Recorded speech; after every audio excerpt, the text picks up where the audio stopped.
Joining me now is the chairman of the House Intelligence Committee and former lead House impeachment manager for Trump's first impeachment, Congressman Adam Schiff of California. Congressman, thank you for coming back to the Sunday show. Jonathan, good to be with you. Okay, so I opened this show by asking the question, so there was collusion? Is that what we should take from what we found out from the Treasury about Konstantin Kilimnik? Yes, I mean, it's hard to reach any other conclusion when you have Trump's campaign chairman, Paul Manafort, and his deputy campaign chairman providing internal polling data not once but repeatedly, as well as key strategic information about their targeting in Midwestern states, their effort to win Democrats in Midwestern states. They're giving it to an agent of Russian intelligence. It's provided to Russian intelligence while Russian intelligence is engaged in a hacking campaign against the Clinton campaign and the DNC, and engaged in a covert social media campaign to help elect Donald Trump. So hard to reach any other conclusion than the Trump campaign endeavoring to collude with the Russians to get their help and help them perfect their campaign against Hillary Clinton. Let's talk more about the sanctions that were announced this week, and we'll put them up on the screen. And just wondering, are those sanctions enough, or are those sanctions part one of many responses by the United States towards Russia? Well, I think it's a strong package of sanctions to begin with. There are still some remaining questions about how big a bite the impact on the sovereign debt fund of Russia will be. But the way these sanctions are structured, it allows the Biden administration to essentially turn the screws further if necessary.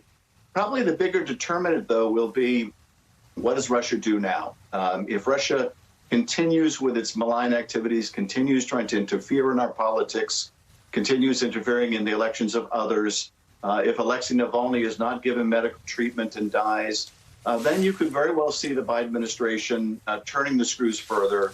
But I think the president has signaled, while he's going to push back forcefully when Russia violates our interest in human rights, at the same time, we're not looking to go down a spiral with Russia. The president is open to a summit with Putin. So we're going to look for areas to work together, but we're also going to stand up for ourselves, unlike we did during the Trump administration. You just mentioned Alexei Navalny, who, as you said, is reportedly near death.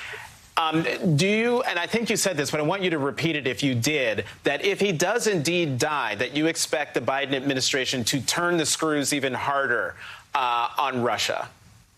I would hope so. That would certainly be my recommendation to them. I mean, this is a terrible crime and human rights violation. It's not the first time that the Kremlin has sought to poison its critics, and this ought to be met with the strongest response, not just by the United States, but by our allies as well.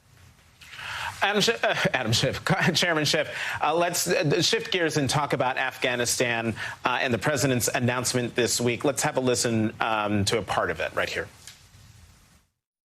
When I came to office, I inherited a diplomatic agreement duly negotiated between the government of the United States and the Taliban that all U.S. forces would be out of Afghanistan by May 1, 2021.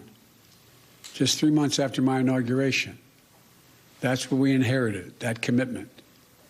It's perhaps not what I would have negotiated myself, but it was an agreement made by the United States government, and that means something. Chairman Schiff, is this a mistake to put out a definitive date like that? And how concerned are you about how this would impact U.S. national security leaving Afghanistan? Well, you know, I would say that if we weren't already approaching 20 years in Afghanistan, you wouldn't normally want to signal what your future plans are. But I think the president has concluded, and I think he's right, that the time has come to withdraw and that we could be there for another 10 or 20 years and see no appreciable difference on the ground. It's not as if staying there is risk-free for the United States. We're putting our men and women in uniform at deep risk every day that they're there. So I think it's the right decision. but it's not without risk. We will lose some of our insights, some of our eyes on what groups like al-Qaeda might do. And now al-Qaeda poses a bigger threat outside of that region today than it does inside the region. But if the Taliban were to take over, that could change. But nonetheless, it's the right decision. It's the right time. It's probably overdue. And I'm glad to see that the administration is moving forward with this withdrawal.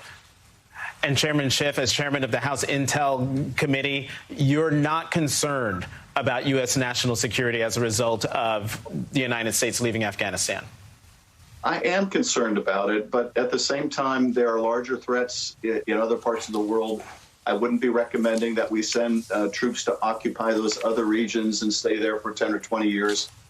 So I think we have to adjust to the circumstances that are present today while we're mindful of the risk. And I'm also deeply concerned, Jonathan, with the risk to the Afghan people who have worked with us, to Afghan women and girls who may once again be subjugated by the Taliban. So there are concerns. This is a difficult decision, but nonetheless, I think it's the right one.